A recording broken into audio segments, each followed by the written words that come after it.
नमस्कार। हिमाचल की बड़ी खबरों में आपका स्वागत है। रोज की तरह वीडियो को लाइक करें और नए हो तो न्यूज हिमाचल को सब्सक्राइब करें। आओ बढ़ते हैं खबरों की तरफ। चंडीगढ़ पर हिमाचल की 7.19% हिस्सेदारी, इसे लेकर ही रहेंगे। विद्यार्थियों को राहत, ITI में प्रवेश के लिए निःशुल्क आवेदन करने की मिली सुविधा। मुख्य आरोपी पत्नी और भतीजे को मिली 14 दिन की न्यायिक हिरासत। बोर्ड ने सुनवाई नहीं की तो 3 फेस लाइन के ऊपर ही डाल दिया लेंटर।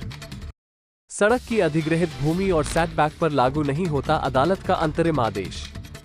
हिमाचल में कमजोर पड़ा मानसून, जाने 6 जुलाई तक का मौसम पूर्वानुमान। हाईवे पर ऑटो के इंजन में लगी आग, धुएं का गुबार देखकर सहमे लोग, लगा जाम। अब खबरें विस्तार से। उप मुख्यमंत्री मुकेश अग्निहोत्री ने केंद्र सरकार से मांग उठाई है कि देवभूमि हिमाचल की उदारता से मदद करे। उन्होंने कहा कि हिमाचल के पड़ोसी राज्यों के साथ मसले हैं, उनको प्रदेश की सरकार उठा रही है। यह मसले वर्षों से हल नहीं हुए।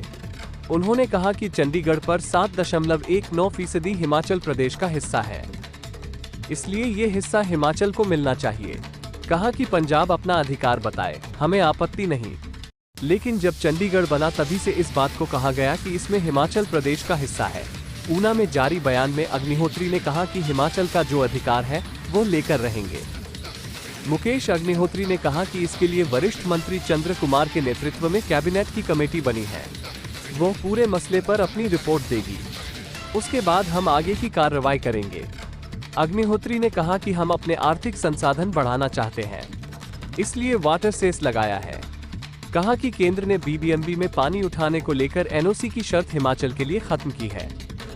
यह अच्छा व सराहनीय निर्णय है। हिमाचल प्रदेश के औद्योगिक प्रशिक्षण संस्थानों में ऑनलाइन प्रवेश प्रक्रिया शुरू हो गई है। ये प्रक्रिया 19 जुलाई तक चलेगी। इस बीच विद्यार्थियों को राहत प्रदान करते हुए तकनीकी शिक्षा बोर्ड ने ITI में ही आवेदन की सुविधा प्रदान की है। अभ्यर्थी संबंधित ITI की लैब में जाकर निःशुल्क आवेदन कर सकेंगे। ये सुविधा मिलने से अभ्यर्थियों को भारी राहत मिलेगी और उन्हें आवेदन करने के लिए बाहर जाकर पैसे खर्च नहीं करने पड़ेंगे। संस्थानों में अभ्यर्थी जहां ITI में प्रवेश के लिए आवेदन कर सकेंगे, वहीं उन्हें उनके अंकों और रुचि के अनुसार ट्रेड चुनने के लिए गाइड भी किया जाएगा। हिमाचल के औद्योगिक प्रशिक्षण संस्थानों में प्रवेश के लिए ऑनलाइन आवेदन प्रक्रिया शुरू है। 19 जुलाई तक अभ्यर्थी अपने मनपसंद ट्रेड के लिए आवेदन कर सकेंगे। प्रदेश की 152 सरकारी ITI में प्रवेश लेने की निःशुल्क सुविधा मिलेगी। आवेदन भरने के दौरान अभ्यर्थियों को किसी प्रकार की दिक्कत पेश न आए, इसके लिए तकनीकी शिक्षा बोर्ड ने आवेदन फॉर्म भरने की निःशुल्क सुविधा औद्योगिक प्रशिक्षण संस्थानों में ही उपलब्ध करवाई है। ITI में पहली बार निःशुल्क आवेदन करने की सुविधा उपलब्ध करवाई गई है। इससे पहले अभ्यर्थियों को साइबर कैफे में जाकर पैसे देकर आवेदन फॉर्म भरवाने पड़ते थे। मनोहर हत्याकांड के मुख्य आरोपी पत्नी और भतीजे को न्यायिक दंडाधिकारी प्रथम श्रेणी करम प्रताप सिंह ठाकुर की अदालत से 14 दिनों की न्यायिक हिरासत में भेज दिया गया है। तीनों आरोपियों की न्यायिक हिरासत खत्म होने पर शनिवार को उन्हें न्यायालय में पेश किया गया, जहां से उन्हें दोबारा न्यायिक हिरासत मिली है। भांडल पंचायत के तहत आते संघनी क्षेत्र में मनोहर नामक युवक की निर्मम तरीके से हत्या कर शव को बोरों में डालकर ठिकाने लगाया गया था। इसके बाद पुलिस तफ्तीश में एक युवक और 2 नाबालिग लड़कियों को हिरासत में लिया गया।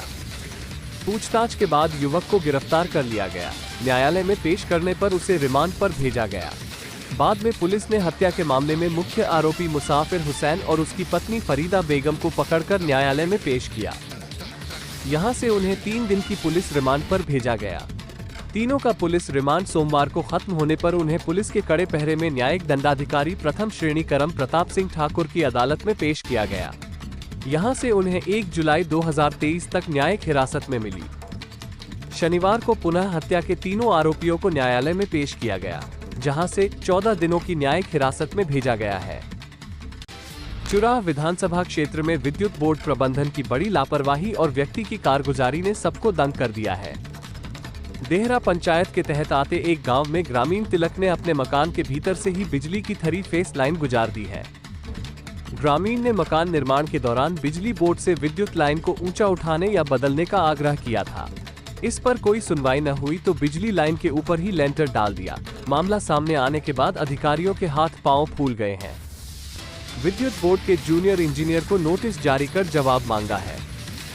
ग्रामीण की यह कारगुजारी कभी भी बड़े हादसे का कारण बन सकती है। देहरा पंचायत के एक गांव में ग्रामीण ने विद्युत ट्रांसफार्मर से होकर गुजरने वाली 3 फेस लाइन को अपने मकान के भीतर दीवार से प्लास्टिक रबड़ के पाइप से गुजार दिया है। बिजली की लाइन मकान निर्माण कार्य के दौरान बीच में आ रही थी। हिमाचल प्रदेश हाई कोर्ट ने सेटबैक और सड़क की अधिग्रहित भूमि इस्तेमाल करने से जुड़े मामले में अहम निर्णय सुनाया है।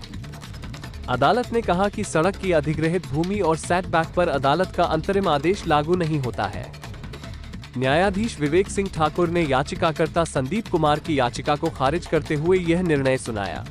अदालत ने कहा कि सेटबैक भवन का एक सामान्य क्षेत्र है जो इमारत के सभी रहने वालों के साथ आसपास के भवनों में हवा, प्रकाश आदि के लिए खुला क्षेत्र रखा जाता है। इसी प्रकार अधिग्रहित सड़क का चौड़ाई क्षेत्र भी सामान्य उपयोग क्षेत्र है। इमारत के रहने वाले और आसपास की इमारत के रहने वाले इस क्षेत्र का उपयोग करते हैं। वादी मीना और अन्य ने टायर का व्यापार करने के लिए किराए पर दुकान ली थी। किराए का अनुबंध बनाने के बाद वादी ने दुकान में मैसेज पंजाब टायर के नाम से व्यापार शुरू किया। इसके लिए उसने सेटबैक और सड़क की अधिग्रहित भूमि का इस्तेमाल करते हुए मशीनें लगा दी। वादी ने मकान मालिक के खिलाफ सिविल अदालत के समक्ष दावा किया।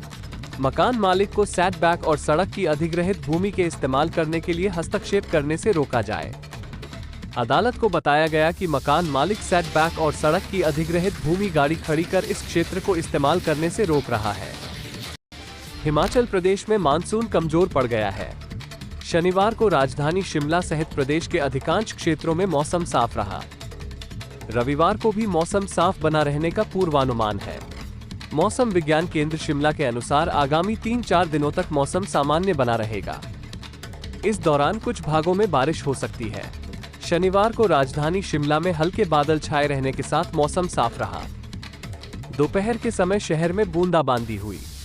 शनिवार को नाहन, नारकंडा, सोलन और बर्थी में हल्की बारिश हुई। शनिवार को बिलासपुर में अधिकतम तापमान 34.8, ऊना में 33.6, हमीरपुर में 33.0, मंडी में 32.8, चंबा में 32.3, कांगड़ा में 31.7, नाहन में 28.7, सोलन में 28.3, धर्मशाला में 27.0 और शिमला में 22.6 डिग्री सेल्सियस दर्ज हुआ। मंडी सुंदरनगर नेशनल हाईवे पर वैली व्यू होटल चक्कर बगला के समीप एक ऑटो के इंजन में आग लग गई। आग लगने से हाईवे पर धुएं का गुबार उठा, जिसे देख लोग सहम गए। हाईवे पर कुछ देर के लिए जाम की स्थिति बन गई। एक स्थानीय व्यक्ति ने सूझबूझ का परिचय देते हुए ऑटो का इंजन बंद किया। चलते चलते में नजर डालते हैं कुछ खबरों की तरफ। 500 करोड़ से संवरेंगे हिमाचल के ब्रिटिशकालीन रूट, दौड़ेंगे गोल्फ कार्ट। एसपीयू में जियो इन्फॉर्मेटिक्स कोर्स होगा शुरू, 40 सीटों के साथ शुरुआत। भावना रत्न इनरव्हील क्लब की अध्यक्ष बनी।